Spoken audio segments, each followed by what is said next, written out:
এই পৃথিবীতে বহু মানুষ আছে, সবাই আল্লাহর প্রিয় নয়, সবাই আল্লাহর নৈকট্যশীল বান্দা নয়, বরং আল্লাহর উপর ঈমান এনে ঈমানের উপরে অবিচল আছে যারা, আল্লাহর প্রিয় আল্লাহর নৈকট্যশীল বান্দা হলো তারা। কোরআনে কারীমের 34 নম্বর সূরা সূরা সাবা এর 37 নম্বর আয়াতে আল্লাহ তাআলা বলছেন, ওয়ামা আমওয়ালুকুম ওয়ালা আওলাদুকুম বিল্লাতি তুকাররিবুকুম ইনদানা যুলফা ইল্লা মান আমানা ওয়া আমিলা সালিহান فأولئك لهم جزاء الضعف بما عملوا وهم في الغرفات آمنون। আল্লাহ তাআলা বলছেন, তোমাদের ধন সম্পদ আর সন্তান সন্ততি এগুলো এমন কোনো বস্তু নয় যেগুলোর মাধ্যমে তোমরা আল্লাহর নিকটবর্তী হয়ে যাবে। দুনিয়ায় আপনি আপনার ঊর্ধ্বতন নেতাকে কয়েক কোটি টাকা দিলে তার কাছে যেতে পারবেন, নির্বাচনে মনোনয়ন পেতে পারবেন, তার কাছাকাছি যেতে পারবেন, কিন্তু আল্লাহ তাআলাকে আপনি মাল সম্পদ দিয়ে, সন্তান সন্ততি বা বংশের গৌরব, অথবা আপনি আপনার টাকা পয়সা সম্পদ এগুলো দিয়ে আল্লাহর প্রিয় ভাজন হতে পারবেন না।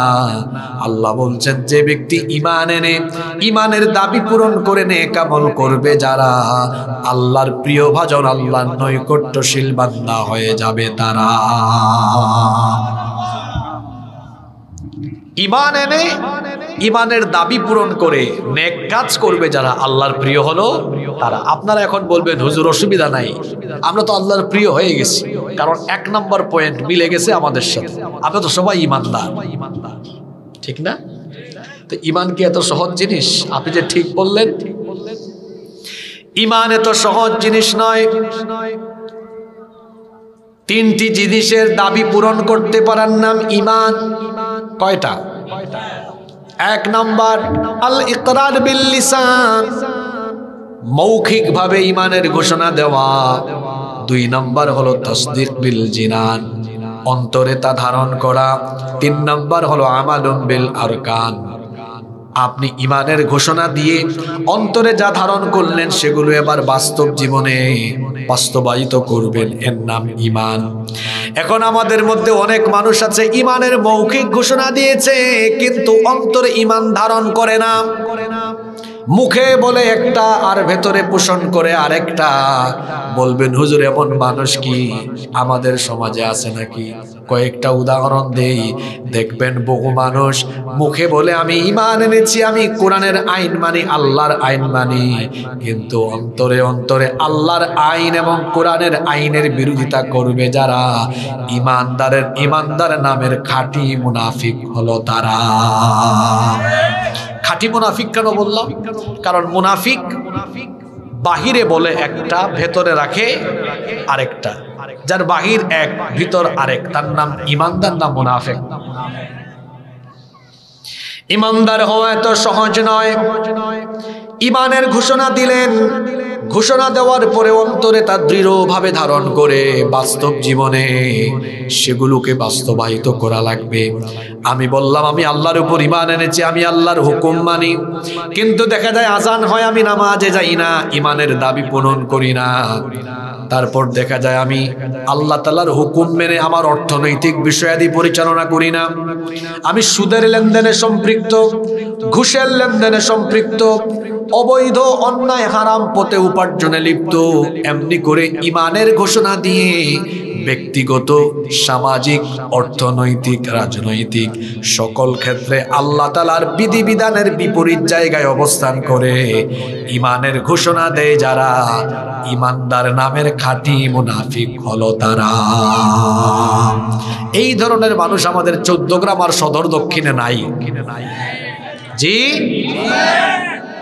ঈমানের ঘোষণা দিয়েছে কিন্তু বাস্তব জীবনে ঈমানের দাবি পূরণ করে না। যে ব্যক্তি আল্লাহর উপর ঈমান আনবে সেই ব্যক্তি তার মৃত্যু থেকে তার জন্ম থেকে নিয়ে মৃত্যু পর্যন্ত এক আল্লাহর বিধান মানবে, এক আল্লাহর আইন মানবে। আল্লাহ তাআলা যে আইন দিয়েছেন, বিধান দিয়েছেন, সেটা তার ব্যক্তি জীবন, পরিবার জীবন, সমাজ এবং রাষ্ট্রীয় জীবনের সকল ক্ষেত্রে মেনে চলবে। আপনি দেখবেন এই জায়গায় কত মুসলমান ধরা খাবে। আমাদের মধ্যে অনেক মুসলমান আছে ধর্মীয় ক্ষেত্রে, অর্থাৎ নামাজ, রোজা, হজ, যাকাত, এই ধরনের ধর্মীয় বিধান বা ধর্মীয় ক্ষেত্রে তারা কোরআন মানে, কিন্তু সমাজ বা রাষ্ট্রীয় ক্ষেত্রে তারা কোরআন মানে না। বলবেন হুজুর এদেরকে আমরা ধরবো কেমনে? আগামী জুমাবারে যদি খতিব সাহেব, ইমাম সাহেব মসজিদে বলেন আমাদের এই মসজিদ কোরআনের আইনে চলবে, আল্লাহর আইনে চলবে, মসজিদের সভাপতি, সেক্রেটারি, ক্যাশিয়ার এবং মসজিদের সকল মুসল্লি হাত তুলে বলবে হুজুর আপনার কথার সাথে আমরা একমত, আমাদের মসজিদ আল্লাহর আইনে চলুক, কোরআনের আইনে চলুক, আমাদের কোনো আপত্তি নাই। হুজুর যদি খুশি হয়ে এবার পরবর্তী পয়েন্টে বলেন যে আল্লাহর আইনে, কোরআনের আইনে মসজিদ চলবে, সে আল্লাহর আইনে, কোরআনের আইনে সমাজ চলবে, রাষ্ট্র চলবে, হুজুর এই কথা বলার পরেই দেখবেন একটু আগে হাত তুলে হুজুরকে সমর্থন দিয়েছে যারা, মুখ কালো করে এবার হুজুরের বিরোধিতা করবে তারা। আপনি এদেরকে বের করতে পারেন না? না, খুব সহজ বের করা। ইমানদার হওয়া কি এত সহজ? মুখ দিয়ে বলেছে ঈমান আনলাম, অথচ কোরআনকে তার জীবন পরিচালনার চূড়ান্ত এবং একমাত্র বিধান বা সংবিধান হিসাবে মানতে পারল না। ব্যবসা প্রতিষ্ঠান উদ্বোধন করার আগে কোরআন তেলাওয়াত করে, কিন্তু সেই ব্যবসা প্রতিষ্ঠানে ওজনে কম দেয়, সেই ব্যবসা প্রতিষ্ঠানে মিথ্যা বা ধোঁকাবাজির আশ্রয় নিয়ে ব্যবসা প্রতিষ্ঠান পরিচালনা করে, সুদ ঘুষের টাকায় ব্যবসা প্রতিষ্ঠান উদ্বোধন করে, উদ্বোধনের সময় হুজুর ডেকে এনে আবার কোরআন তেলাওয়াত করে। পার্লামেন্ট উদ্বোধনের আগে কোরআন তেলাওয়াত হয়, কোরআন তেলাওয়াত করে পার্লামেন্টের অধিবেশন আরম্ভ করে কোরআন বিরোধী, ইসলাম বিরোধী আইন পাশ করা হয়। আবার দেখবেন বিবাহ শাদীতে হুজুর ডেকে এনে বিবাহের খুতবা দেওয়া হয়। হুজুর বিয়ের খুতবা দেওয়ার সময় কোরআনে কারিমের বেশ কয়েকটা আয়াত তেলাওয়াত করলেন, কিন্তু আগের রাতে পাশ্চাত্য আর পাশের দেশের সংস্কৃতির অনুসরণ করে অন ইসলামিক কর্মকাণ্ড, গান বাজনা, নারী পুরুষের অবাধ মেলামেশায় অন ইসলামিক কর্মকাণ্ড হলো। যৌতুকের টাকা, যৌতুক দিয়ে বিবাহ শাদী সম্পন্ন করা হলো। এমনি ভাবে সকল ক্ষেত্রে ঈমান এনে কোরআনের তেলাওয়াত করে কোরআনের বিধানের বিপরীত সমস্ত বিধিবিধান নিজেদের জীবনে বাস্তবায়ন করে ঈমানের পরিচয় দেয় যারা, ঈমানদার নয়, খাঁটি মুনাফিক হলো তারা। আল্লাহর প্রিয় হতে হলে আপনাকে খাঁটি ঈমানদার হতে হবে। ঈমানটা হবে কেমন? আমি আমার জান আর মালকে আল্লাহর কাছে বিক্রি করে দিই। আমার জানের মালিক আমি নই, মালের মালিকও। এই জানমালের মালিককে জোরে বলেন, জানমালের মালিককে। মোমেন হওয়া এত সহজ নয়। মোমেন হতে হলে নিজের জান এবং মালকে আল্লাহর কাছে সেল করে দিতে হবে, বিক্রি করে দিতে হবে। এজন্য আল্লাহ তাআলা কোরআনে কারীমের 9 নম্বর সূরা সূরাতুত তাওবা এর 111 নম্বর আয়াতে বললেন, ইন্নাল্লাহা আশতারা মিনাল মুমিনিনা আনফুসাহুম ওয়া আমওয়ালাহুম বিআন্না লাহুমুল জান্নাহ। আল্লাহর শব্দ চয়নের নমুনা কতই না চমৎকার। ইন্নাল্লাহ আশতারা, নিশ্চয়ই আল্লাহ কিনে নিয়েছেন। কথা বুঝে থাকলে বলেন তো, আল্লাহ কিনবেন না কিনে নিয়েছেন? আপনারা মনে হয় আমার কথা শুনতে পাচ্ছেন না, তাই না? এখানে আলেমরা বসে আছেন। ইশতারা শব্দ আল্লাহ দিয়েছেন। ইশতারা মানে ক্রয় করেছেন, কিনে নিয়েছেন। এটা কিনবেন না। নিশ্চয়ই আল্লাহ বলেন কিনবেন না কিনেছেন? কিনেছেন। কি কিনেছেন? মিনাল মুমিনিনা, মুমিনদের কাছ থেকে, আনফুসাহুম ওয়া আমওয়ালাহুম, তাদের জান এবং মাল। তো নিশ্চয়ই আল্লাহ মুমিনদের জান এবং মাল, জোরে বলেন, কিনবেন না কিনে নিয়েছেন? কাদের? সবাই তো বললেন না। যুবকদের কি হলো? কাদের? আপনি কে? তারা যে মুমিন এটাও তারা সাহস করে বলতে পারলো না। আমরা কি? আরো জোরে বলেন, আমরা কি? আল্লাহ আপনি সাক্ষী থাকেন, আমরা ঈমানের ঘোষণা দিয়েছি, আমাদেরকে মুমিন হিসাবে কবুল করে নেন। তাহলে আয়াতে কার কথা বলা হচ্ছে? বলেন আমার। কার? সবাই বলেন কার? জোরে বলেন কার? আপনার কথা বলা হচ্ছে। নিশ্চয়ই আল্লাহ মুমিনের জানমাল কিনে নিয়েছেন।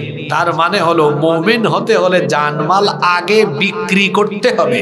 কার কাছে? এখন বিক্রি করা বলতে আপনি কি বুঝেন? আমার হাতে এটা কি? এটি একটা কোম্পানি আমার কাছে বিক্রি করেছে। বিক্রি করার পরে এটা ব্যবহার হয়, ইউজ হয়। এখন তাদের ইচ্ছায় না আমার ইচ্ছায়? জোরে বলেন। তাহলে যে ব্যক্তি ক্রেতা, কাস্টমার, পণ্যের মালিক হয়ে যাওয়ার পরে সে তার ইচ্ছা মতো এটা কি করে ব্যবহার করে। এখন আমাদের জানমাল ক্রেতাকে, জোরে বলেন বিক্রেতাকে, বিক্রেতা বলে আল্লাহ। বিক্রেতাকে বলেন আমি। বিক্রেতাকে জোরে বলেন, বিক্রেতাকে সবাই বলেন আমি। বিক্রেতাকে, ক্রেতাকে। আপনি আপনার জানমাল বিক্রি করছেন, আপনি বিক্রেতা। ক্রেতা হলেন, তাইলে মোমেন হতে হলে বিক্রি করতে হবে। বিক্রি করে দেওয়ার পর ওই জানমাল কি আপনার? জোরে বলেন। আজকে ঈমানের সংজ্ঞা বুঝেন, মোমেন কেমনে হওয়া লাগে। এই মোবাইল আপনি যদি আমার কাছে বিক্রি করেন, এটা আপনার ইচ্ছা মতো চলবে না, আমার ইচ্ছা মতো এখন চলবে। ঠিক তেমনি একজন ব্যক্তি ঈমান আনা মানে হলো তার জানমাল আল্লাহর কাছে বিক্রি করে দিবে। এখন তার জানমাল তার ইচ্ছায় পরিচালিত হবে না। 24 ঘন্টা তার জানমাল যার ইচ্ছায় পরিচালিত হবে, তিনি কে? এবার নিজের বিবেককে প্রশ্ন করুন তো, আপনার জান, আপনার মাল আল্লাহর ইচ্ছায় পরিচালিত হচ্ছে কিনা? আপনি নিজের বিবেককে প্রশ্ন করুন। আল্লাহ যেভাবে চান ঠিক সেইভাবে আপনি 24 ঘন্টা চলছেন কিনা? যদি আল্লাহর ইচ্ছায় 24 ঘন্টা চলাফেরা করেন তো আপনি মুমিন। আর আল্লাহর ইচ্ছায় যদি 24 ঘন্টা না চলেন, এখন তো তিতা কথা মুখ থেকে বের হবে, রাগ করবেন না। আল্লাহর ইচ্ছায় যদি না চলেন তো আপনি ঈমানদার নন, আপনি বেঈমান। আল্লাহ তো মুমিনের জানমাল কিনেছেন। বাজারে গেলে টাকা দিয়ে আপনি কি পচা মাছ, পচা সবজি কিনবেন? জোরে বলেন। তো আল্লাহ তাআলা মুমিনের জানমাল কিনবেন, বিনিময়ে টাকা পয়সা নয়। বিআন্না লাহুমুল জান্নাহ, আল্লাহ বিনিময়ে তার জান্নাত দান করে দিবেন। সুবহানাল্লাহ।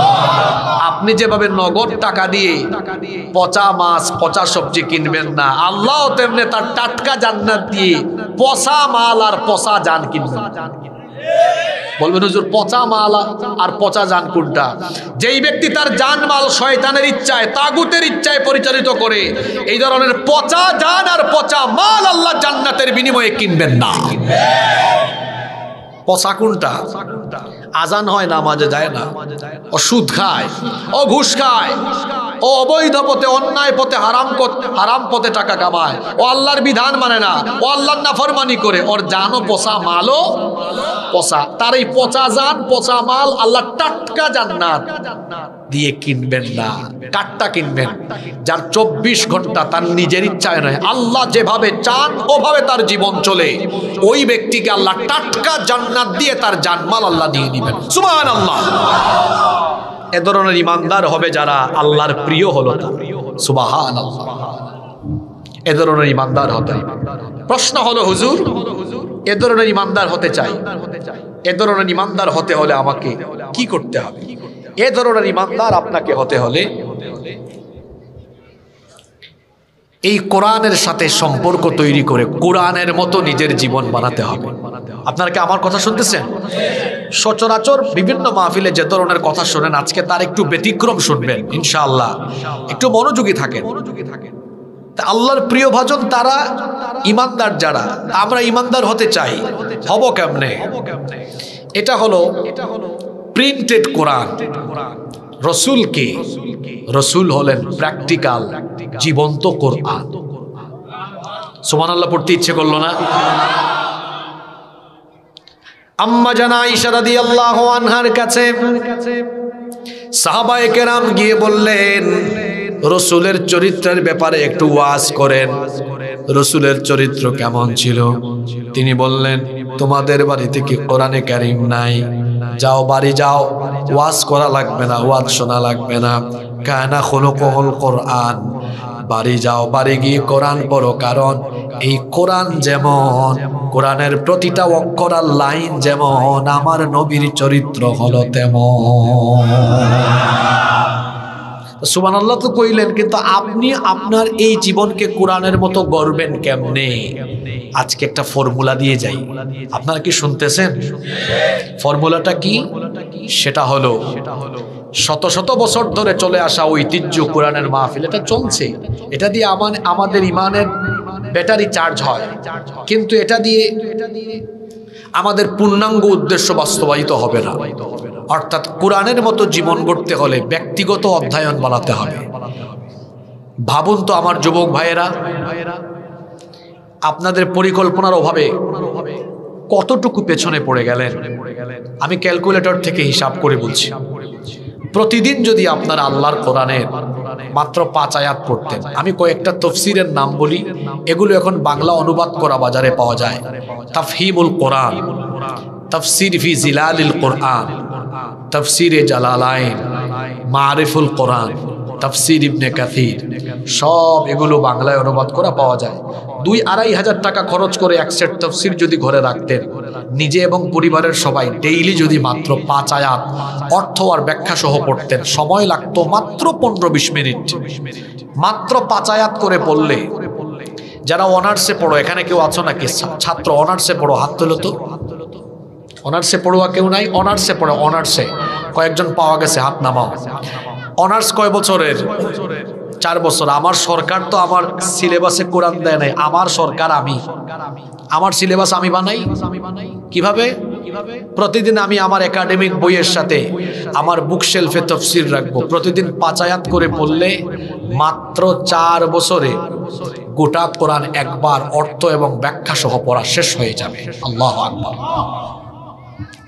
5 আয়াতের জায়গায় ডেইলি 10 আয়াত করে পড়েন, তাহলে কয় বছর লাগবে? মাত্র 2 বছর।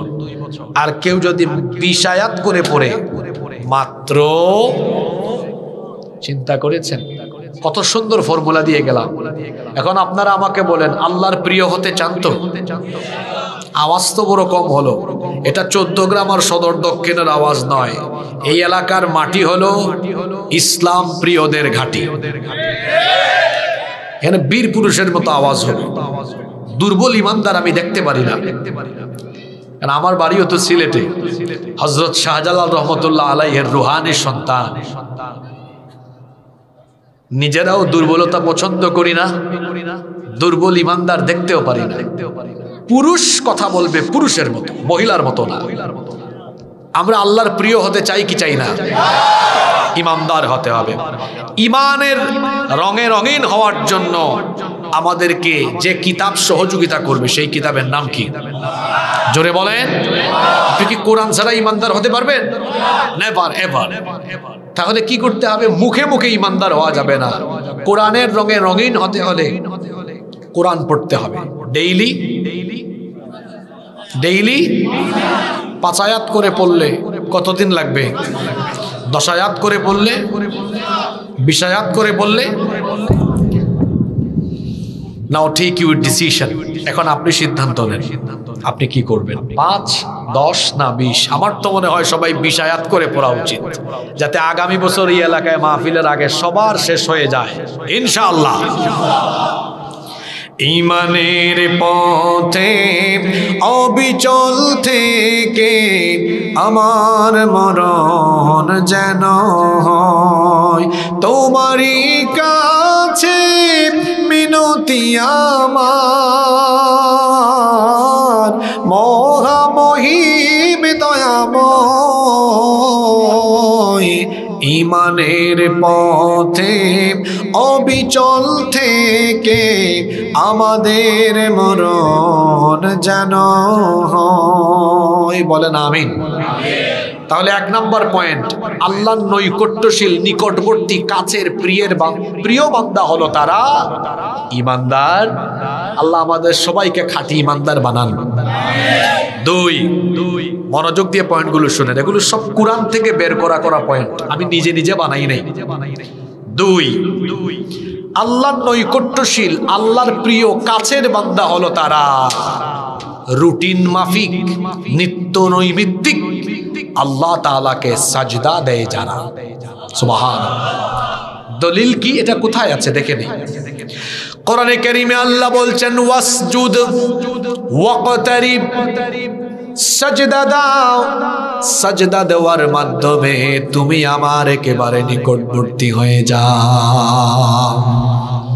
আল্লাহর নিকটবর্তী হওয়ার একটি অন্যতম পন্থা হলো মহান আল্লাহকে সাজদা দেওয়া। হাদিসটি মুসলিম শরীফে এসেছে।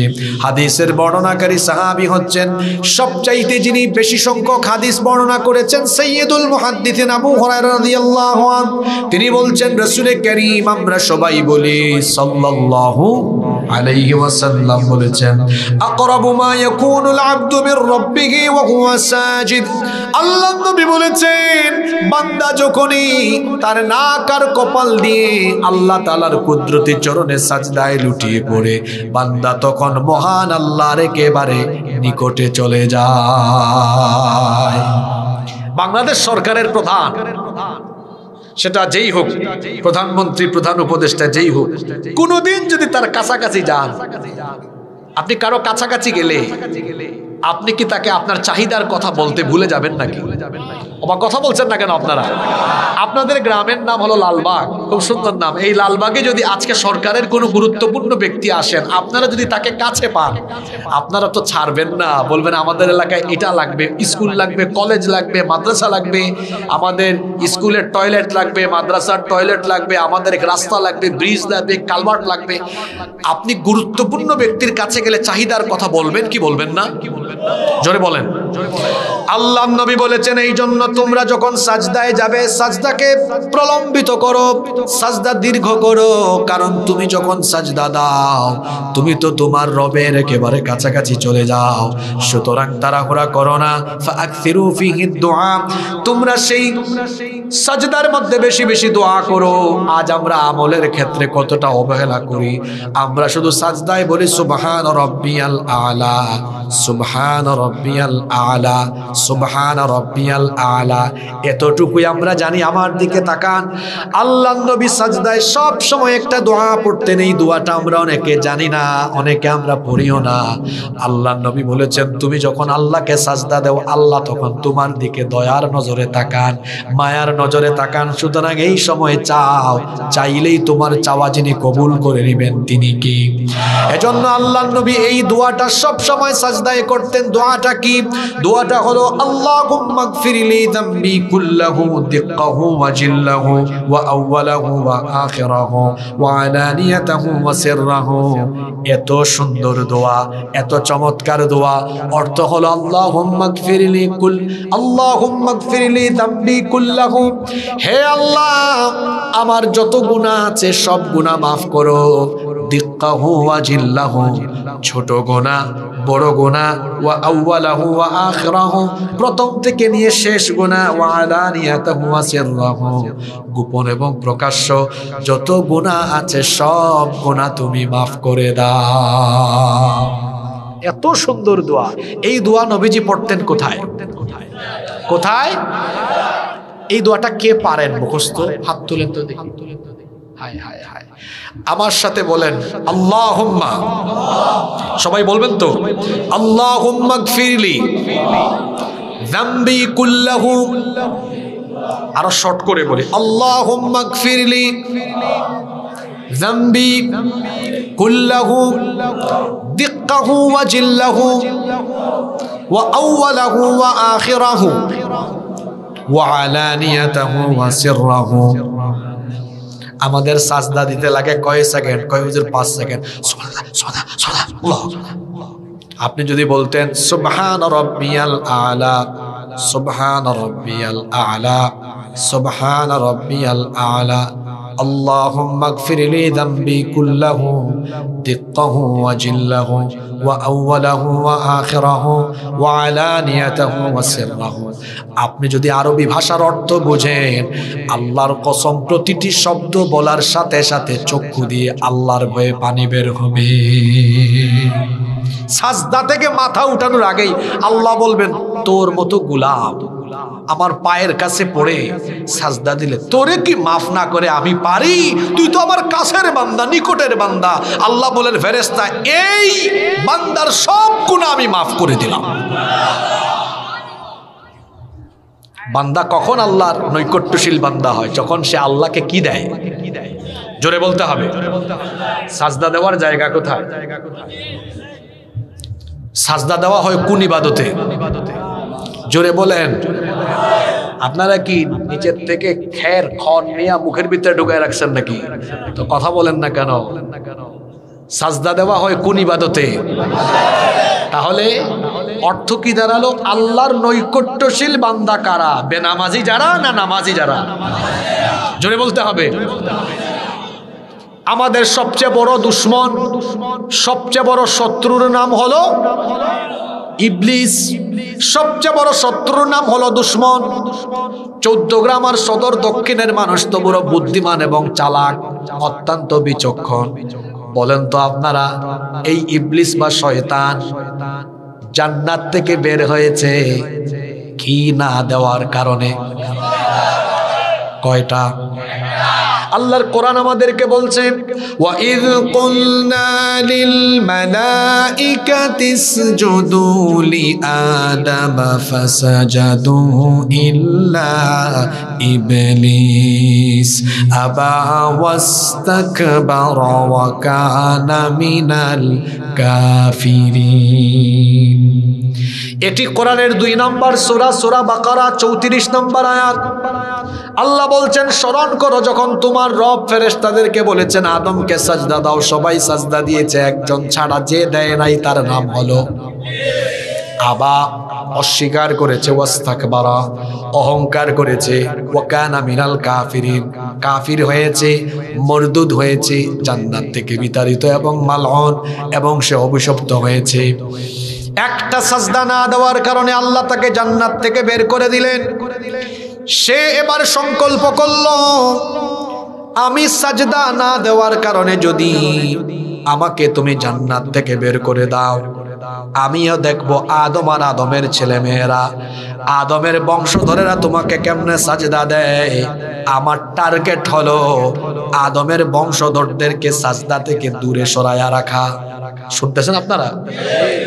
শয়তান কোন সময় আনন্দে খিলখিল খিলখিল করে হাসে, আর কোন সময় সে চিৎকার করে করে কাঁদে।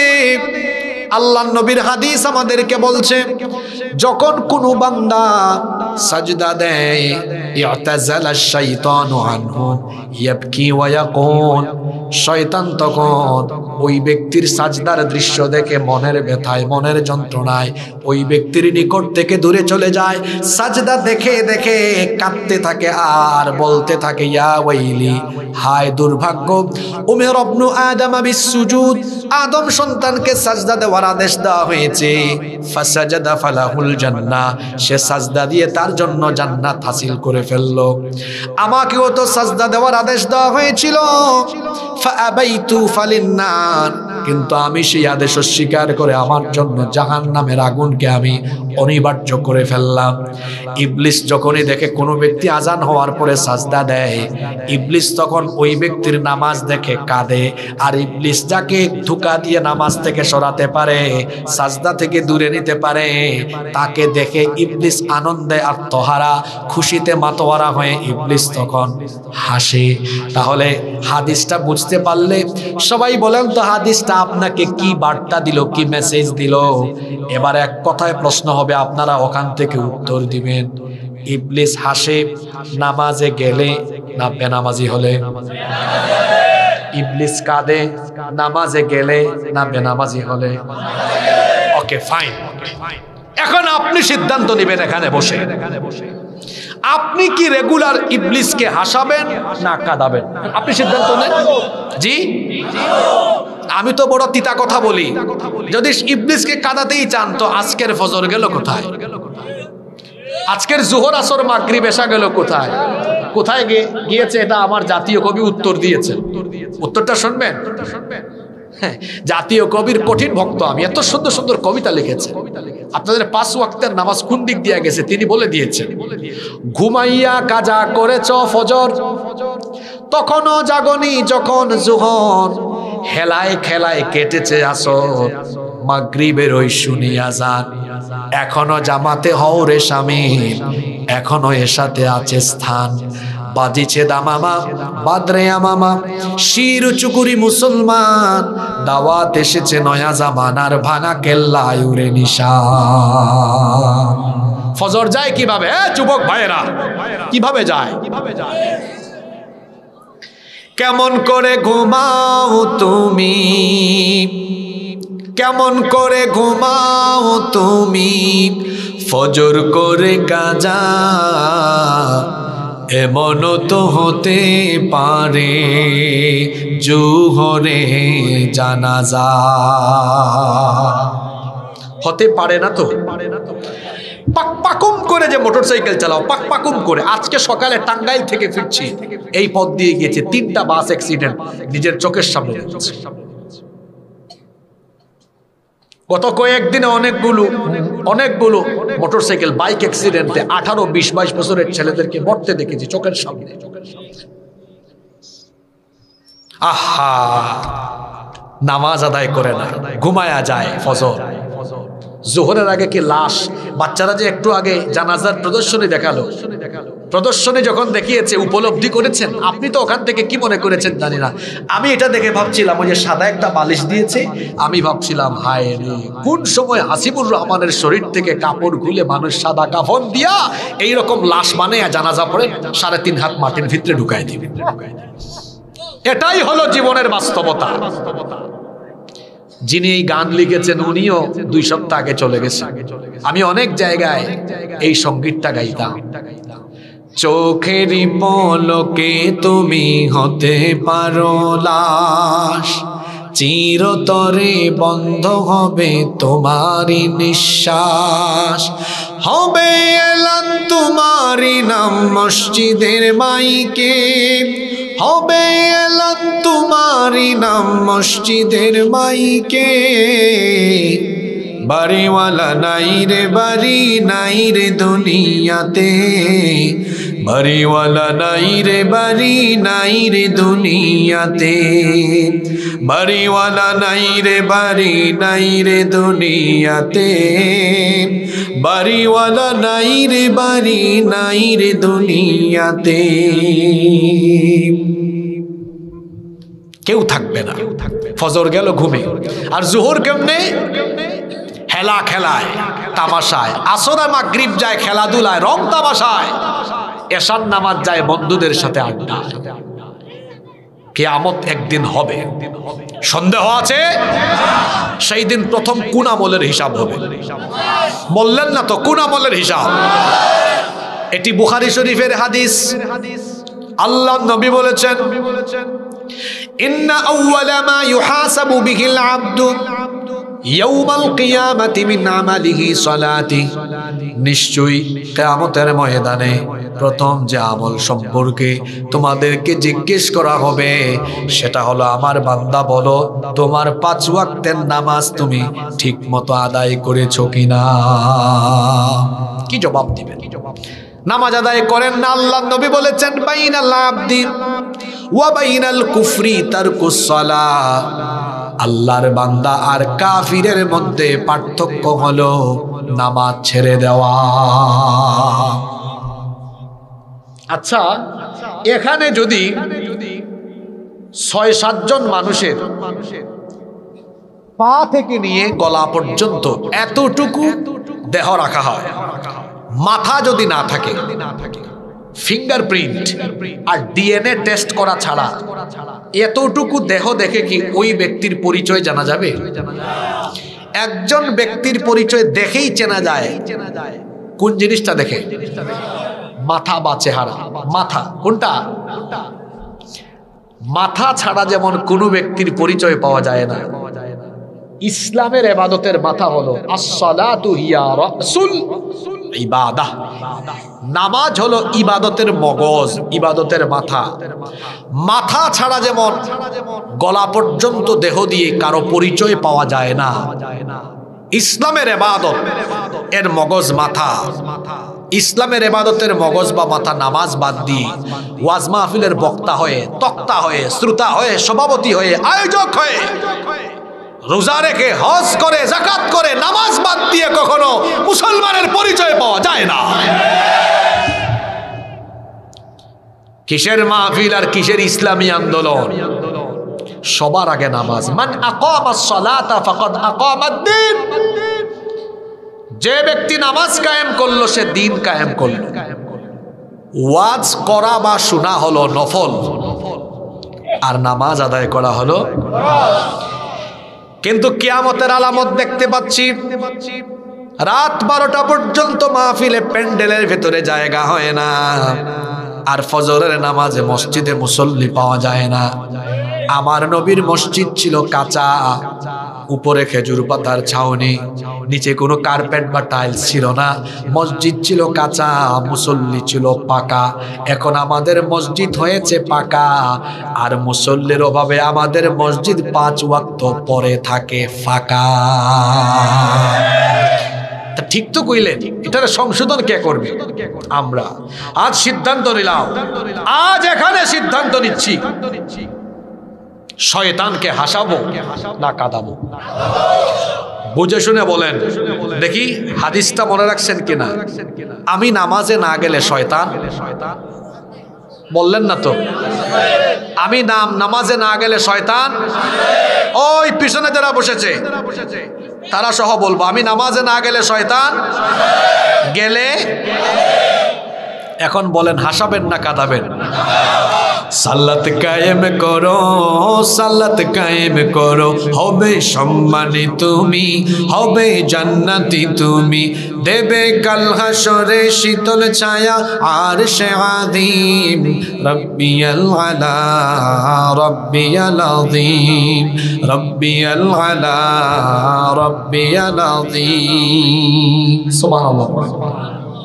তাহলে আল্লাহর নিকটবর্তী হওয়ার কয়টা আমল বললাম? 1 নাম্বার কি হওয়া? খাঁটি ইমানদার হওয়া। 2 নাম্বার, জোরে বলেন কি দেওয়া? সাজদা দেওয়া। সাজদা দিবেন তো?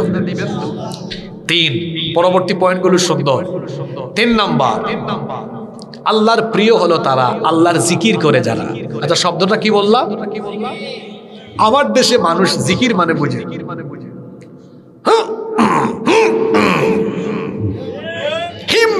হিম হে, তাই না? তারপর হাফানি রোগের মতো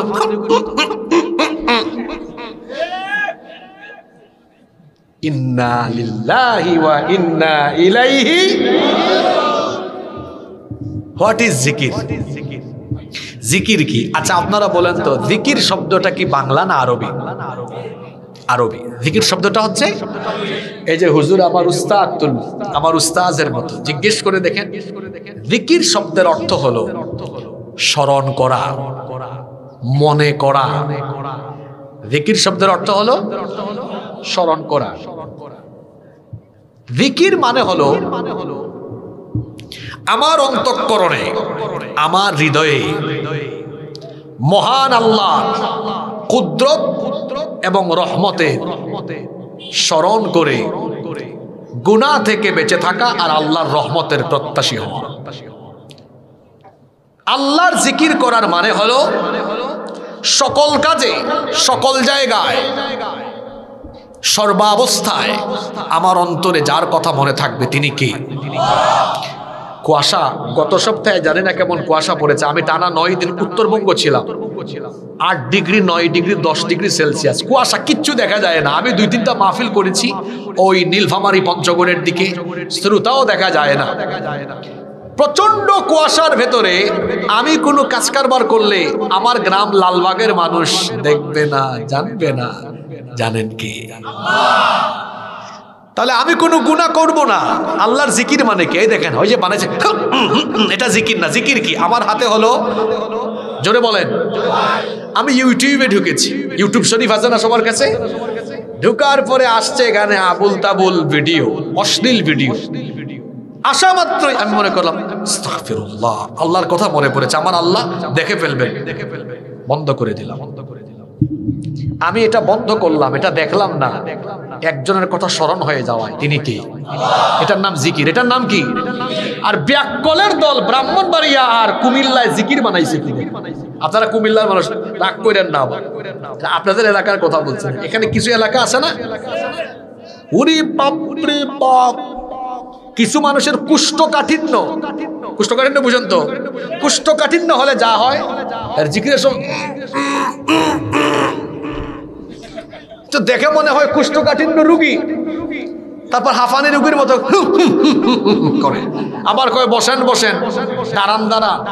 এগুলা জিকির নয়, এগুলা ভণ্ডামি, এগুলা হলো ঈমানকে লুণ্ঠনকারী ডাকা।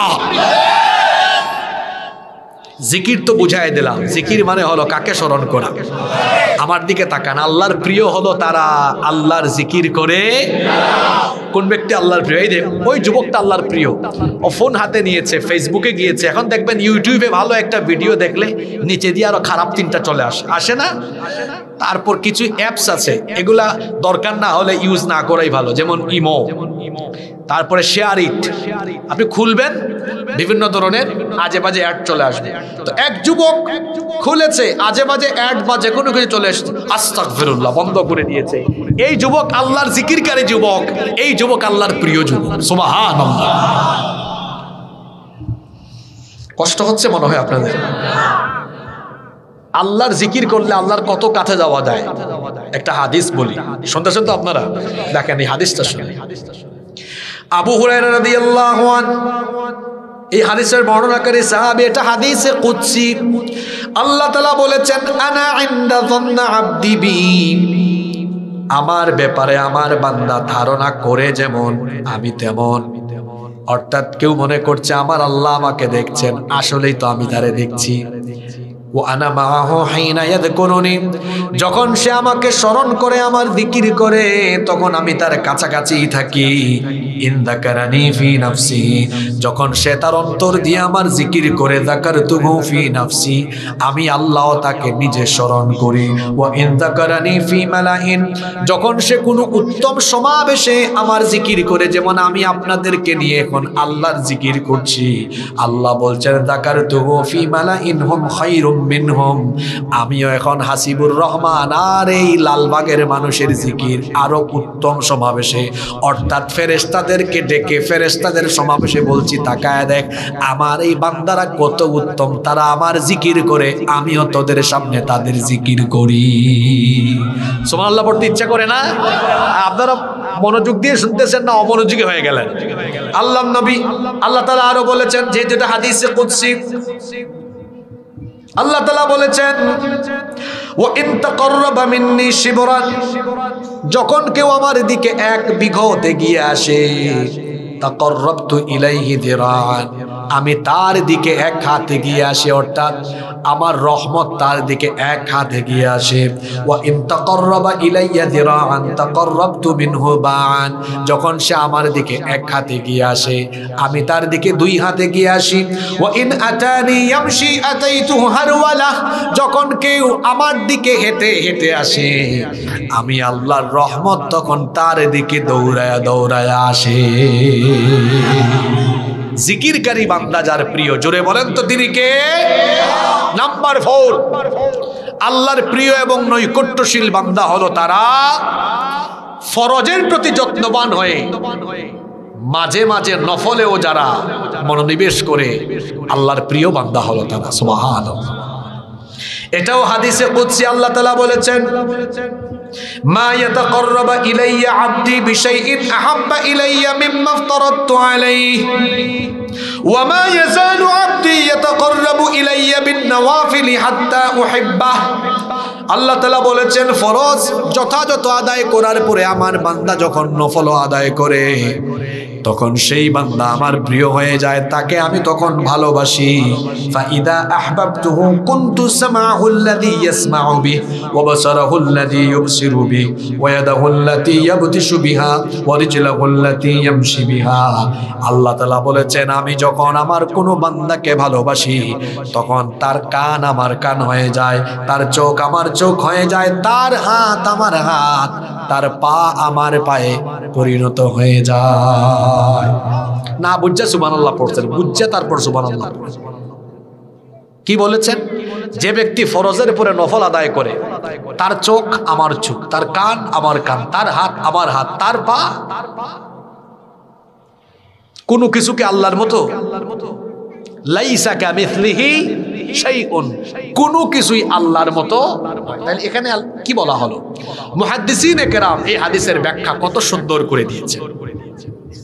আমি আপনাদেরকে একটা ঘটনা বলি, তাহলে বুঝতে পারবেন। 3 বছরের একটা বাচ্চা, কয় বছরের? এই বাড়ির 3 বছরের একটা বাচ্চা পুকুরের দিকে চলে যাচ্ছে। পুকুর, পুকুর, আপনারা পুকুর বলেন না পুষ্কুনি বলেন? পুকুরে চলে যাচ্ছে। এটা তার মা বাপ বা আপনারা দেখার পরে তারে পুকুরে নামতে দিবেন না আপনারা হাত দিয়ে তারে ধরে আনবেন? জোরে বলেন, ধরে আনবেন না কেন? ভালোবাসায়, দয়ায়, মহব্বতে, ঠিক না? ফরজের পরে নফল আদায় করলে ওই ব্যক্তিকে আল্লাহ দয়া করেন, মায়া করেন, ভালোবাসেন। ওই ব্যক্তির কান বাজে কিছু শোনার আগে আল্লাহ রহমত দিয়ে তার কান ফিরাইয়া আনেন। ওই ব্যক্তির চোখ বাজে কিছু দেখার আগে আল্লাহ তাআলা দয়া করে তার চক্ষুকে রহমত দিয়ে ফিরাইয়া আনেন। তার হাত পা দিয়ে বাজে কিছু করা বা বাজে কিছুতে যাওয়ার আগে ওই মা বাপ যেমন বাচ্চাকে ফিরাইয়া আনে, আরে মা বাবার মনে যে দয়া, আল্লাহ তো 1 টুকরা দয়া সারা দুনিয়ার সবাইকে দিয়েছেন, আর আল্লাহ তো 99 টুকরা তার কাছে রেখেছেন। তিনি যখন কাউকে ভালোবাসবেন, তার চোখ, তার কান, তার হাত, তার পা আল্লাহ নিজের দায়িত্বে ফিরাইয়া আনবেন। কিসের থেকে? অন্যায় থেকে, খারাপ কাজ থেকে। এটা কত বড় কোয়ালিটি চিন্তা করেছেন? আমি যখন ফরজের পরে নফল আদায় করব, আমাকে অশ্লীল, অন্যায়, হারাম কাজ থেকে ফিরিয়ে আনা তখন কার দায়িত্ব হয়ে যায়? তাহলে শুধু কি আমরা 5 ওয়াক্ত নামাজ পড়বো না, নফলের প্রতি যত্নবান হব? ফরজ নামাজের পরে সবচেয়ে দামি, পছন্দের, আল্লাহর কাছে সবচেয়ে প্রিয় নামাজ হলো কোন নামাজ? জোরে বলেন। এখানে তরুণ এবং যুবক ভাইদেরকে বলছি, এখনই সময় তাহাজ্জুদের। আল্লাহ নবী বলেছেন, আলাইকুম বিকিয়ামিল লাইল, রাতের নামাজকে তোমরা তোমাদের জন্য পরিহার্য করে নাও। ফাইন্নাহু দাবুস সালিহিনা ক্বাবলাকুম, কারণ এটা তোমাদের পূর্ববর্তী সকল নেককার ব্যক্তিদের আমল। ওয়া হুয়া কুরবাতুন ইলা রাব্বিকুম, এই আমল তোমাকে তোমার রবের একেবারে নিকটবর্তী বানিয়ে দিবে। এবং এই আমল হলো এমন আমল যা তোমার গুনাহ মাফের কারণ হয়ে যাবে। আজ যুবক তরুণ ছেলেরা রাত 2টা 3টা পর্যন্ত মোবাইলে তাহাজ্জুদ পড়ে, 2টা 3টা পর্যন্ত মোবাইল চালায়, আর বয়স্করা ঘুমাতে ঘুমাতে শরীর ফুলায়। আমি আপনি ঘুমাতে ঘুমাতে গাল ফুলাই, শরীর ফুলাই, কিংবা মোবাইল চালাতে চালাতে আমরা আমাদের সময় শেষ করি। আর আমার আপনার নবী রাতের বেলা শেষ রাতে না ঘুমিয়ে তাহাজ্জুদের নামাজে দাঁড়াতে দাঁড়াতে পা ফুলিয়ে ফেলেছেন। আল্লাহু আকবার।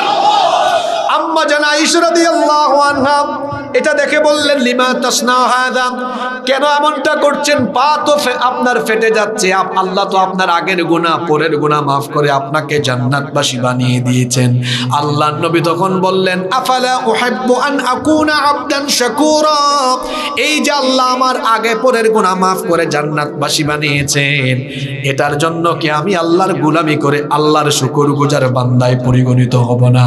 আমি আপনি নিঃশ্বাস গ্রহণ করি, আমি আপনি যার দেওয়া রিজিক খেয়ে বেঁচে আছি, জোরে বলেন তো, মহব্বতে বলেন তিনি কি?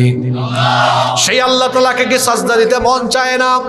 শেষ রাতে ঘুমিয়ে নয়, মোবাইল চালিয়ে নয়। আল্লাহ তাআলা বলছেন জান্নাতীদের বৈশিষ্ট্য হলো তাতাজাফা জুনুবুহুম আনিল মাদাজি' ইয়াদউনা রাব্বাহুম খাউফান ওয়া তামা। শেষ রাতে জান্নাতীদের পিঠ বিছানা থেকে আলাদা হয়ে যায়, তারা তাদের রবকে ভয় এবং আশা নিয়ে ডাকতে থাকে। কানু কলিলাম মিনাল লাইলি মা ইয়াহজাউন ওয়া বিল আসহারি হুম ইস্তাগফিরুন। জান্নাতীরা শেষ রাতে কম ঘুমায়, শেষ রাতে না ঘুমিয়ে ইস্তেগফার করে করে রাত কাটায়। রহমানের বান্দাদের বৈশিষ্ট্য হলো ওয়াল্লাযীনা ইয়াবিতুনা লিরাব্বিহিম সুজদাও ওয়া কিয়ামা। রুকু আর সাজদা দিয়ে তারা শেষ রাত কাটায়। পৃথিবীতে যত বড় বড় বুজুর্গ ব্যক্তি আছেন, বেশিরভাগের সিক্রেট আমল হলো তাহাজ্জুদের নামাজ। যুবক, তুমি না ঘুমিয়ে ঘুমিয়ে মোবাইলের অপব্যবহার করে তোমার অবস্থা কেমন জানো? তোমারে দেখায় যে তোমার অবস্থা কেমন। তোমার গাল, এই যে গালের এই দুই দিকের মাংস গোশত তোমার হাড্ডির চিপার ভিতরে ঢুকে গেছে, এমনে হয়ে গেছো। তুমি হার্ট অফ ফার্মের মুরগির মতো জিমাই জিমায়া। বুড়া মানুষের চেয়ে তোমার অবস্থা খারাপ। তুমি মোবাইলের অপব্যবহার করে রাত ৩টা-৪টা পর্যন্ত মোবাইলের মাধ্যমে জিনা করে হারাম কাজ করে করে তোমার যৌবন তারুণ্য নষ্ট করছো তুমি। তাহাজ্জুদে দাঁড়িয়ে যাও, চেহারার মধ্যে নূর ঢেলে দিবেন কে? আল্লাহ। আমার ডান পাশে হুজুর বসে আছেন। আমরা আমাদের বহু উস্তাদদেরকে দেখেছি, বড় বড় মাশায়েখদেরকে দেখেছি রাতে 2 ঘন্টা ঘুমিয়েছে, 1 ঘন্টা ঘুমিয়েছেন, কিন্তু আল্লাহর বান্দার কাছে গিয়ে চেহারার দিকে তাকালে মনে হয় চেহারা থেকে শুধু নূর বের হচ্ছে, নূর বের হচ্ছে, নূর বের হচ্ছে। সুবহানাল্লাহ। ফেয়ার এন্ড লাভলি দিয়ে চেহারা সুন্দর হবে না। চেহারা সুন্দর হলো, মুমিনের মেকআপ হলো ওযু, নামাজ, তাহাজ্জুদের নামাজ। হ্যাঁ, ঘুমাইতে ঘুমাইতে তার চেহারা ঠিক হয় না। আর বুজুর্গরা ঘুমই নাই, চেহারা দেখলেই মনে হয় জান্নাতি একটা চেহারা। সুবহানাল্লাহ। চেহারার নূর দান করেন কে? তাহাজ্জুদ, তাহাজ্জুদ, তাহাজ্জুদ। এটা শেষ রাতের আমল। মোবাইলে, ফেসবুকে, হোয়াটসঅ্যাপে, ইনস্টাগ্রামে, টিকটকে শেষ রাত কাটাবেন না। রাতে মোবাইলটা রেখে দেন। শেষ রাতে ওই যে আল্লাহ বলছেন জান্নাতীদের বৈশিষ্ট্য কি? কানু কলিলাম মিনাল লাইলি মা ইয়াহজাউন। এরা রাতে কম ঘুমায়। কি করে রাতে? ওয়াবিল আসহারি হুম ইস্তাগফিরুন। ইস্তিগফার করে করে রাত কাটায়। আর কি? তাতাজাফা জুনুবুহুম আনিল মাদাজি। তাদের যে পিঠ বিছানা থেকে আলাদা থাকে। কি করে? তারা ইয়াদউনা রাব্বাহুম খাউফাও ওয়া তামআ। আশা আর ভয় নিয়ে আল্লাহকে রাতের বেলা ডাকতে থাকে। সুবহানাল্লাহ। রাতের বেলা সবার দরজা বন্ধ নাকি খোলা? আপনারা কথা বলছেন না কেন? রাতের বেলা সব মানুষের দরজা বন্ধ হয়ে যায়। যখন সবার দরজা বন্ধ হয়ে যায় তখন আল্লাহর রহমতের দরজা বান্দার জন্য খুলে যায়। আল্লাহর রহমতের দরজা বন্ধ না খোলা? আপনাদের মসজিদে মুয়াজ্জিন সাহেব আছেন না? কয় ওয়াক্ত আজান দেন? জোরে বলেন। 5 ওয়াক্ত নামাজের মুয়াজ্জিন হলেন আব্দুল করিম সাহেব। একটা নাম বললাম আর কি। আর তাহাজ্জুদ নামাজের মুয়াজ্জিন হচ্ছেন স্বয়ং আল্লাহ। সুবহানাল্লাহ বলবেন না? বলেন হুজুর এটা তো বড় আজগুবি কথা বললেন, তাহাজ্জুদ নামাজের মুয়াজ্জিন আল্লাহ। না, আজগুবি না। এই যে এখানে আলেমরা বসে আছেন, শেষ রাতে 1/3 অতিবাহিত হয়ে গেলে আল্লাহ দুনিয়ার আকাশে নেমে এসে বলেন মানযাল্লাযী ইয়াদউনি। এমন কে আছে যে আমাকে ডাকবে? আল্লাহ নিজে এসে বলেন মানযাল্লাযী ইয়াদউনি, কে আছে আমাকে ডাকবে? গভীর রাতে সবাই ঘুমায়, দেখি কে আমার সাথে প্রেম করবে। প্রেম ভালোবাসা তো গভীর রাত হলে পরেই জমজমাট হয়। আল্লাহ বলেন মানযাল্লাযী ইয়াদউনি, কে আছো গভীর এই রাতে আমার সাথে প্রেম করবে, কে আমাকে ডাকবে? ফাআস্তাজিবা লাহু, যে আমাকে ডাকবে আমি তার ডাকের জবাব দিব। মানযাল্লাযী ইস্তাগফিরনি, কে এমন আছে যে তার জন্য গুনাহ মাফ চাইবে, ক্ষমা চাইবে, ফাউগফির লাহু, তার গুনাহ মাফ করব। মানযাল্লাযী ইয়াসআলানি, কে আছে যে আমার কাছে চাইবে। বান্দা এখন তুমি চাও, চাইতে থাকো। তুমি দুনিয়ার মানুষের কাছে 1 দিন চাও দিবে, 2 দিন চাও দিবে, দিবি, 3 দিন চাও নাও দিতে পারে। আর আমার কাছে প্রতিদিন চাও, প্রতিক্ষণ চাও, আমি রাগ করব না, বরং যত বেশি চাইবা খুশি হয়ে তত বেশি আমি তোমাকে দিতে থাকবো। আপনি কি করেন? শেষ রাতে বললাম তো, যুবক পোলা পাইন তার চেহারার দিকে তাকাইলে আমার কষ্ট লাগে, তার গাল ভেঙে গেছে, চোখের নিচে কালি পড়ে গিয়েছে, ও ফার্মের মুরগির মতো হাঁটে, ওর ফিটনেস ভালো না, ও হাঁটতে গেলে পড়ে যায়, ওর যৌবন নাই, ও বিয়ে করলে কি করবে? ও তো তার বউরে স্যাটিসফাইড করতে পারবে না, তো কিছুই নাই। কথাগুলো শুনতে বেমানান হলেও এটা বাস্তবিক, এটাই সত্য কথা। হারাম রিলেশন করে রাতের বেলা সময় নষ্ট করো না, এখনই সময়, এখনই বয়স, শেষ রাতে তাহাজ্জুদে চোখের পানি ছেড়ে দাও। জীবনটাকে যিনি জান্নাতি জীবনে পরিণত করে দিবেন তিনি কে? আল্লাহ আমার যুবক ভাইদেরকে কথাগুলো বুঝার তৌফিক দেন। আল্লাহর প্রিয় হওয়ার কয়টা আমল বলেছি? কষ্ট হচ্ছে মনে হয় আপনাদের? আমি আর 15 মিনিট সময় চাইলে দিবেন আমাকে? বেশি লম্বা হয়ে গেল, আসলে সময় দিবেন? 5 নাম্বার, আল্লাহর প্রিয় বান্দা হলো তারা আল্লাহর কাছে বেশি বেশি বেশি বেশি দোয়া করে যারা।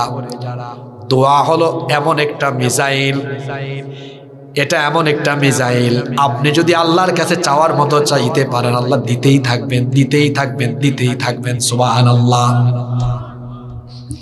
আল্লাহর নবী বলেছেন, সাল্লাল্লাহু মিন ফাদলি, তোমরা বেশি বেশি আল্লাহর অনুগ্রহ তালাশ করো। ফা ইন্নাল্লাহা ইউহিব্বু আন ইউসআল, নিশ্চয়ই আল্লাহ তাকে ভালোবাসেন যে আল্লাহর কাছে চায়।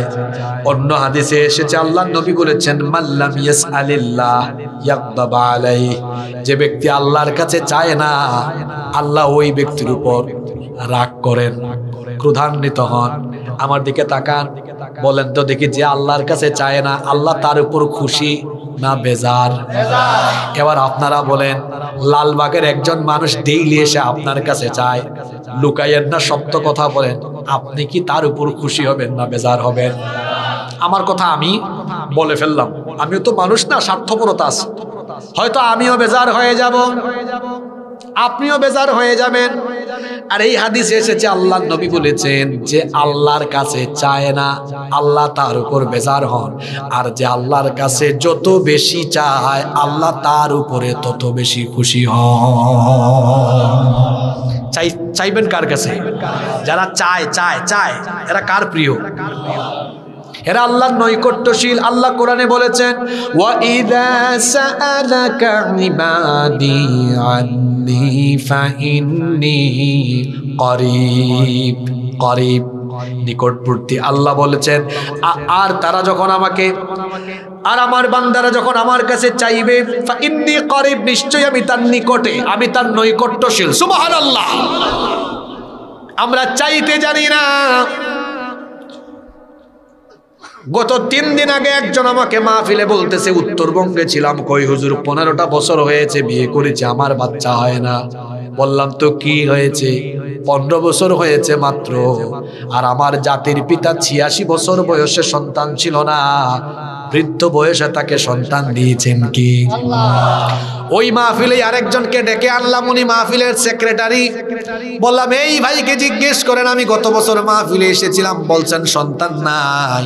আমি ইব্রাহিম নবীর দোয়া শিখিয়ে দিয়েছিলাম, রব্বি হাবলি মিনাস সালিহিন, আর দোয়া শিখিয়েছিলাম, রব্বি লা তাযারনি ফারদান ওয়া আনতা খায়রুল ওয়ারিসিন। জাকারিয়া আলাইহিস সালামের দোয়া তিনি দোয়া করেছেন। এবছর আসলাম মাহফিলে, বললেন বাচ্চা হয়ে গিয়েছে।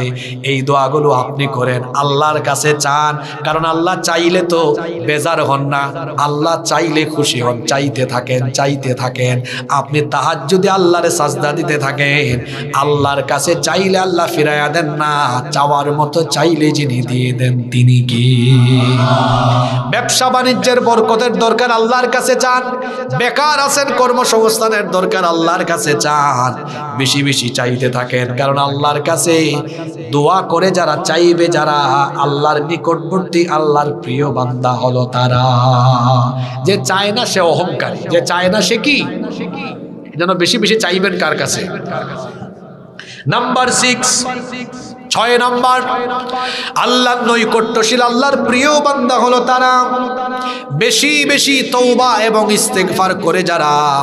সালেহ আলাইহিস সালাম তার সামুদ জাতির লোকদেরকে বলেছিলেন, কোরআনে কারীমের 11 নম্বর সূরা সূরা হুদের 61 নম্বর আয়াত, সালেহ আলাইহিস সালাম তার জাতিকে বলেছিলেন, ফাস্তাগফিরু তুম্মা তুবু ইলাইহি ইন্না রাব্বি করিবুম মুজিব। দেখেন প্রতিটা পয়েন্টের সাথে কোরআন থেকে আমি বের করছি কথা। সালেহ আলাইহিস সালাম তার জাতিকে বলেছিলেন, ফাস্তাগফিরু, অতঃপর তোমরা ক্ষমা প্রার্থনা করো, আল্লাহর কাছে ইস্তেগফার করো, তুবু ইলাই, তার কাছে তওবা করো। তার কাছে তওবা করলে শোনো তিনি এমন, ইন্না রাব্বি, নিশ্চয় আমার রব, করিব, তিনি তওবাকারী আর ইস্তেগফারকারী বান্দাদের অতীব নিকটবর্তী, অর্থাৎ তিনি তাদেরকে তার নিকটবর্তী বান্দায় পরিণত করে দেন, মুজিব, এবং তিনি তাদের আহ্বানে সাড়া দিয়ে দেন। সুবহানাল্লাহ। তাহলে হাদিস থেকে বোঝা গেল ইস্তেগফার এবং তওবা করে যারা আল্লাহর প্রিয় বান্দা হলো তারা। আমাদের আমল কি জানেন? মানুষের গীবত করার টাইম আছে, চুগলখড়ি করার টাইম আছে, ইস্তেগফার করার কোনো টাইম। একটা আমল অন্তত এই মাহফিল থেকে শুনে যান, আল্লাহর রাসূলের সুন্নতের এত দাম। আপনারা বলেন তো, গোটা দুনিয়ার সব কিছু যদি এক পাল্লায় রাখা হয় আর আরেক পাল্লায় যদি আমার নবীর একটা সুন্নতকে রাখা হয়, গোটা দুনিয়ার সবকিছুকে আমার নবীর একটা সুন্নতের সমান হবে নাকি?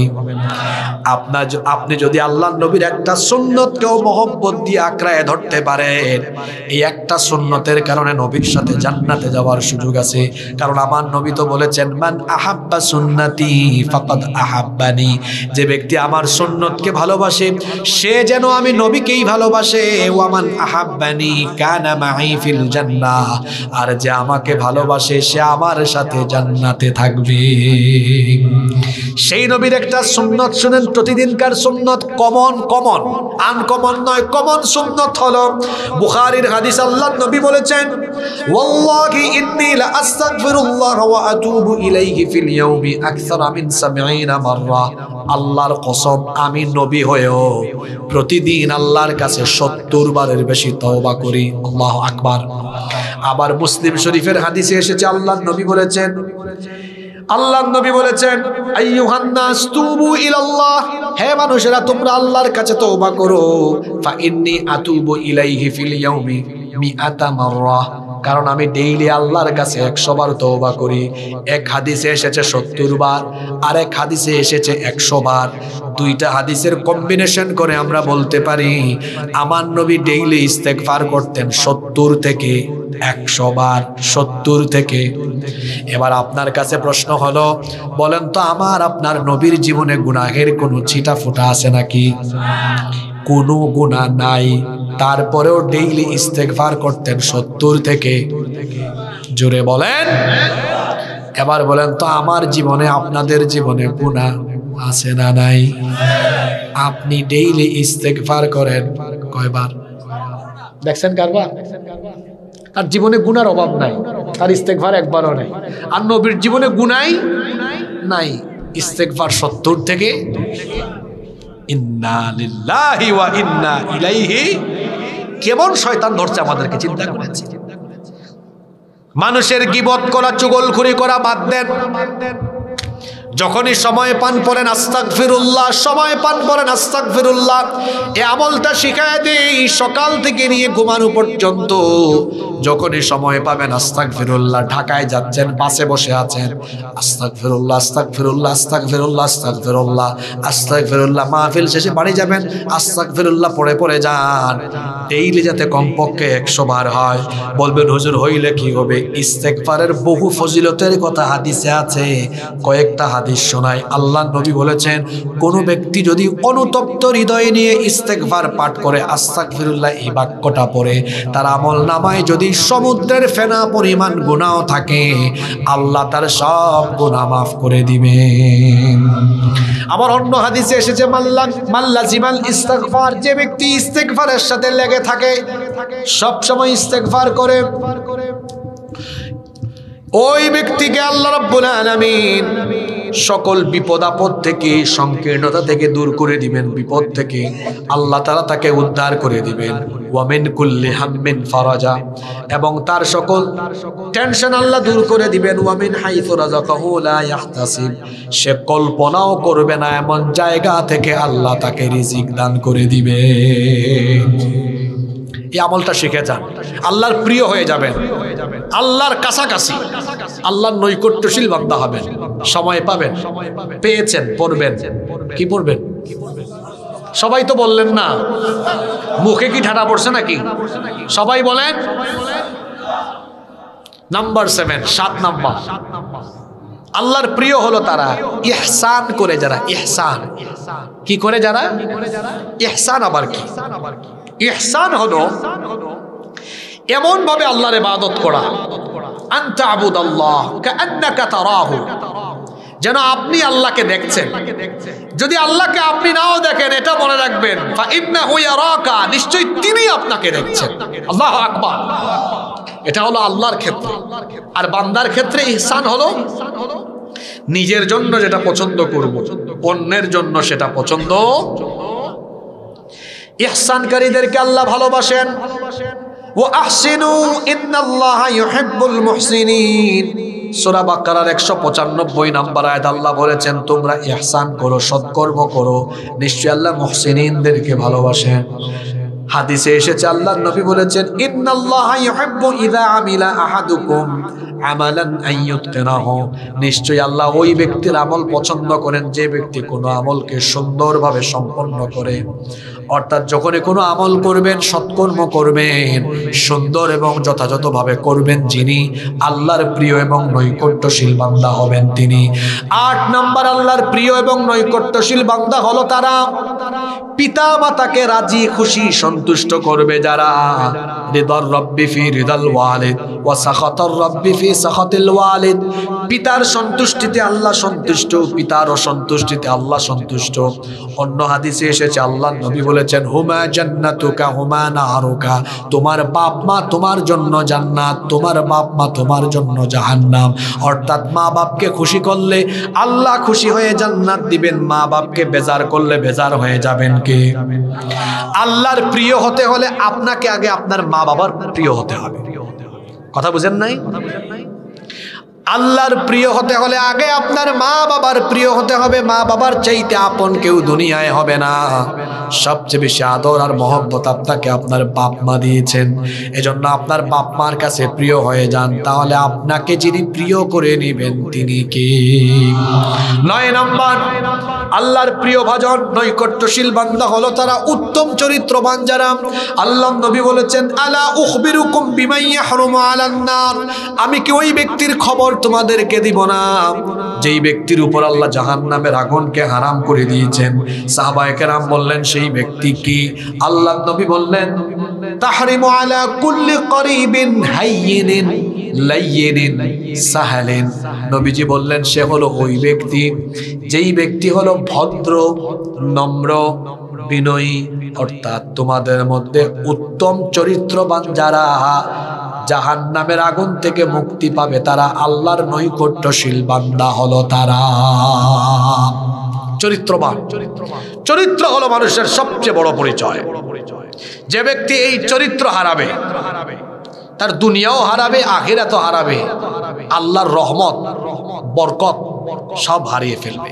এজন্য নিজের চরিত্র গঠনে মনোনিবেশ করবে যারা আল্লাহর প্রিয় তারা। এখানে যুবক যারা আছেন, আমার ইমাম কুরতুবী রহমতুল্লাহ আলাইহির একটা কথা এখন মনে পড়ল। তিনি বলেছেন, যৌবনকাল হলো কচু পাতার পানির মতো। কচু গাছ আছে না আপনাদের এলাকায়? কচু পাতায় পানি পড়লে এটা কি বেশিক্ষণ থাকে নাকি? দেখবেন টলমল টলমল করে, যে কোনো মুহূর্তে পড়ে যেতে পারে। যৌবনকাল সবসময় রিস্কে থাকে। কেন? আশেপাশে সুন্দরী জরিনা সকিনা আছে আমার যৌবন খাওয়ার জন্য, নষ্ট করার জন্য। মোবাইল আছে, মাদক আছে, আর সমাজের কিছু নেতা আছে যারা টাকা দিয়ে আমার চামচা বানাতে চায়।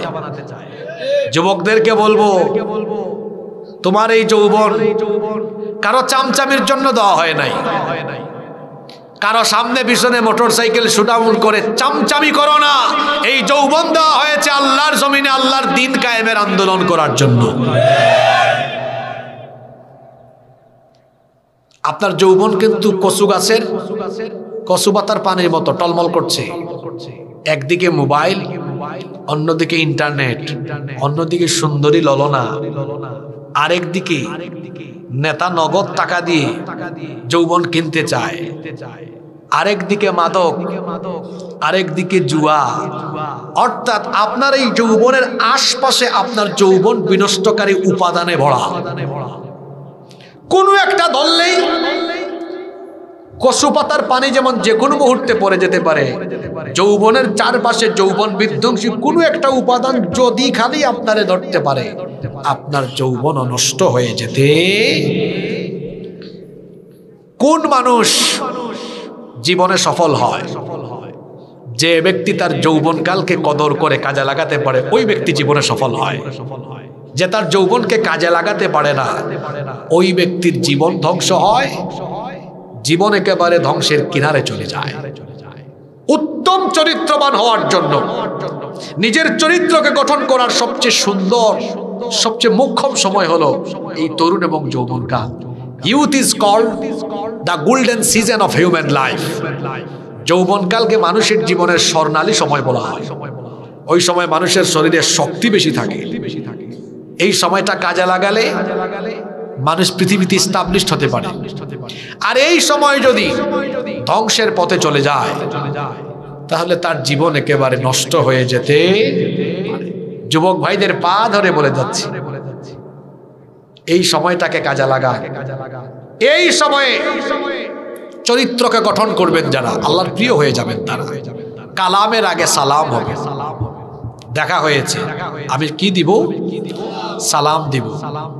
রাস্তাঘাটে মোটরসাইকেল চালাবেন, মুরব্বীরা আছেন, পাক পাকুম করে চালায়েন না, সুন্দর করে চলে যান। আদব শিখেন। বড়দের পাশ দিয়ে যাবেন, বিনয়ের সাথে সম্মানের সাথে যান। বড়কে সম্মান করুন, ছোটকে স্নেহ করুন। রাস্তাঘাটে মেয়েদেরকে দেখলে ইফটিজিং বা টিজ করবেন না। এক সাহাবী এসে বলছেন, আল্লাহ রসুল, আমি নিজেকে কন্ট্রোল করতে পারি না, নারীদেরকে দেখলেই আমার জিনার খায়েশ উঠে যায়। রসুল তো ছিলেন এক মহামানব। এই কথা শুনে তিনি রাগ করেন নাই, আদর করে ডেকেছেন, আসো, তুমি আমার কাছে আসো। কাছে আসার পরে বললেন, আচ্ছা, তোমার স্ত্রীকে যদি কেউ এমন কথা বলে তোমার কেমন লাগবে? খুব খারাপ লাগবে। তোমার বোনকে বললে খারাপ লাগবে, মাকে বললে খারাপ লাগবে। নবীজি বললেন, তো তুমি যারে দেখে জিনা করতে মন চায়, সেও তো কারো না কারো বোন, কারো না কারো মা, কারো না কারো মেয়ে, কারো না কারো স্ত্রী। নিজের জন্য যেটা খারাপ লাগে, অন্যের বেলায় কেন এত মজা লাগে? রাস্তাঘাটে সুন্দরী মেয়ে দেখলে যারা মেয়েদেরকে ডিস্টার্ব করে, ইতরের মতো, লুচ্চার মতো, তাকে আমি বলবো, তোমার বোনকে কেউ এমন করলে তোমার কেমন লাগবে? মেয়েদেরকে সম্মান করতে শেখো। আল্লাহ কোরআনে কি বলেছেন? পুরুষদেরকে নারীদেরকে একই কথা।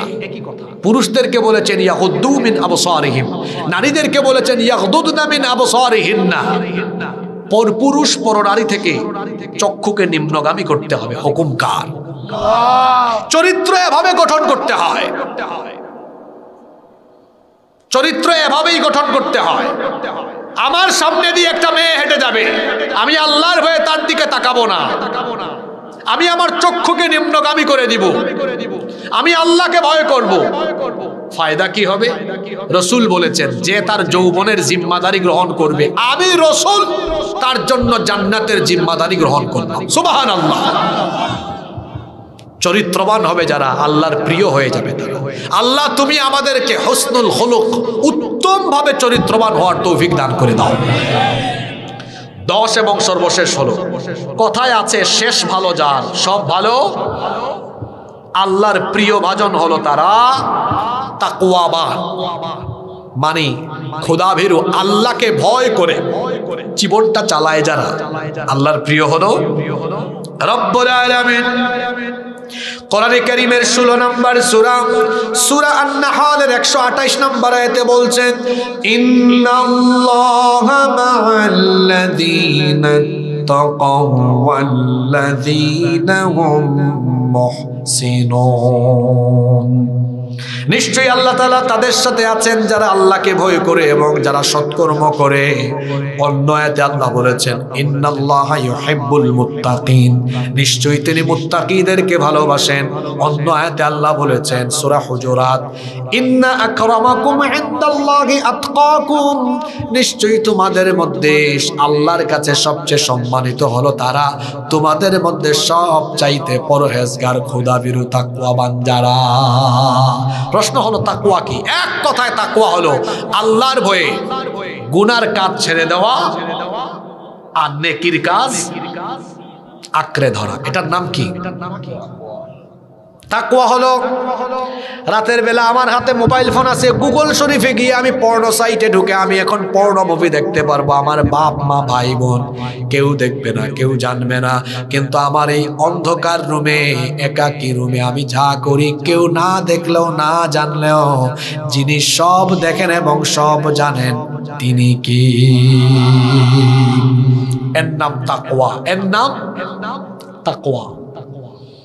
আমার আল্লাহ সব দেখেন, ইন্নাল্লাহা কানা সামিআন বাসীরা, তিনি সব শুনেন, সব দেখেন। তাকে ফাঁকি দেওয়া কোনোভাবেই সম্ভব, এটা অন্তরে রেখে আল্লাহর ভয়ে 24 ঘন্টা জীবন চালায় যারা তাকওয়াবান, আল্লাহর নৈকট্যশীল হওয়ার জন্য। কয়টা আমলের কথা বললাম?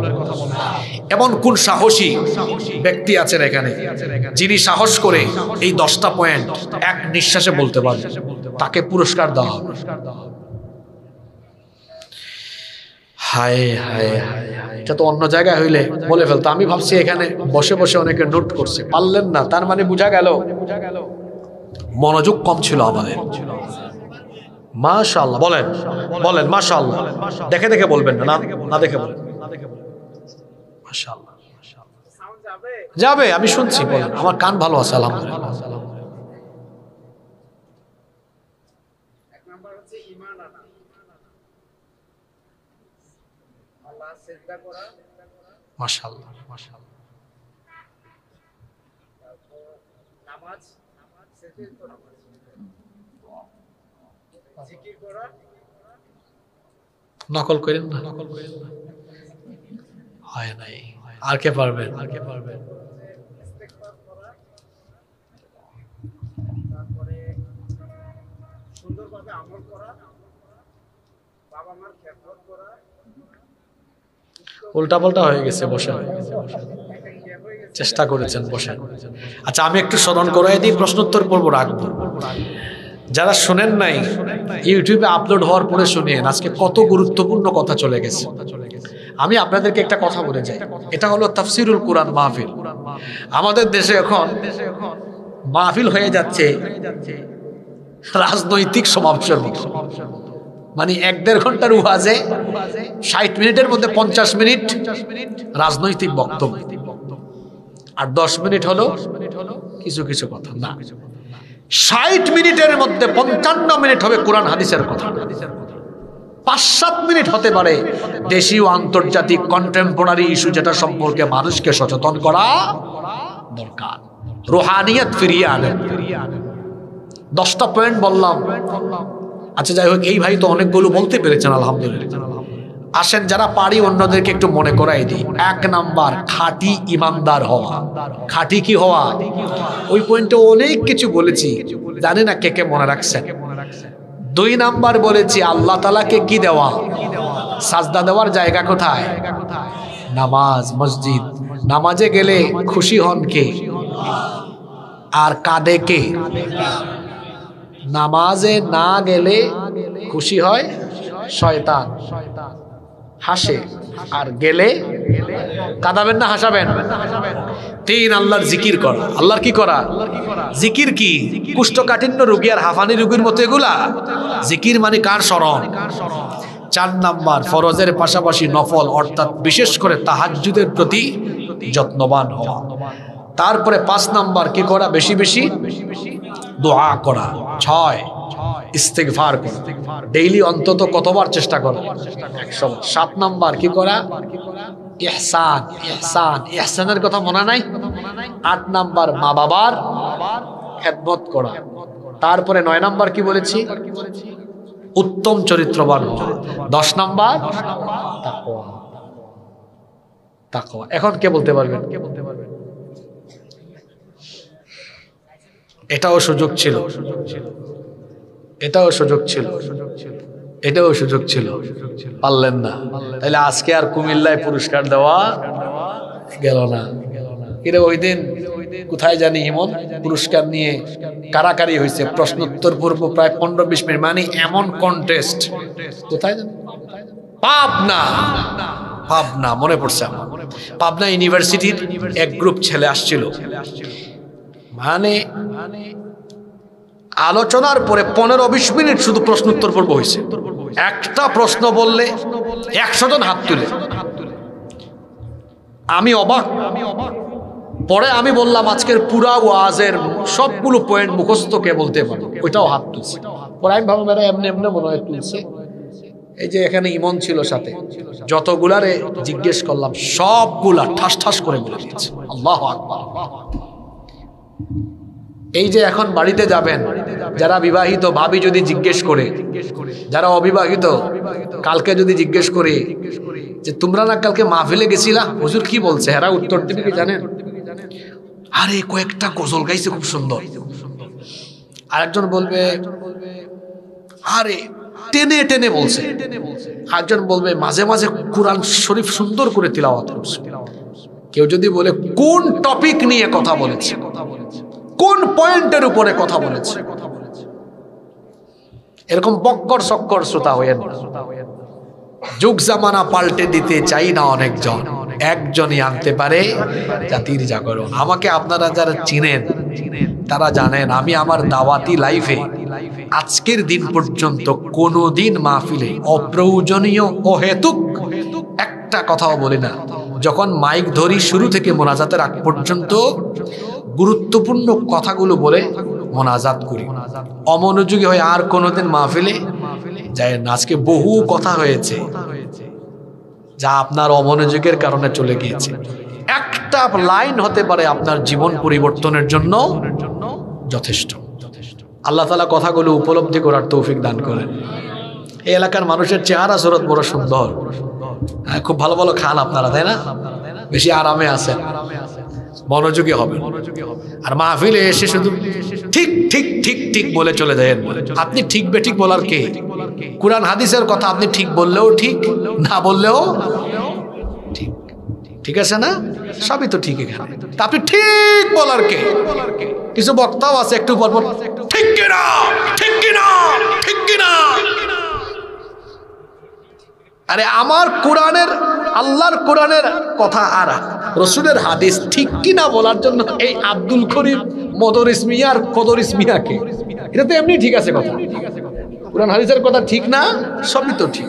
তো এগুলা ছাড়েন।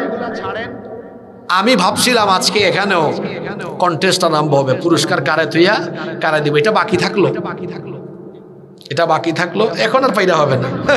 পরীক্ষার প্রশ্ন উত্তর দেওয়ার জন্য 3 ঘন্টা পরে যদি কেউ বলে উত্তরটা মনে পড়ছে, এখন লিখা দিই, খাতাকে দিবে আর দিবে না। যাই হোক, যত কথা হয়েছে আল্লাহ আমাদেরকে আমলের তৌফিক দান করেন। মাহফিল কমিটির সম্মানিত সভাপতি সাহেবের কোনো কথা থাকলে আমরা শুনবো, আর যদি না থাকে আমরা অনুমতি পেলে মোনাজাতের দিকে যাব ইনশাআল্লাহ।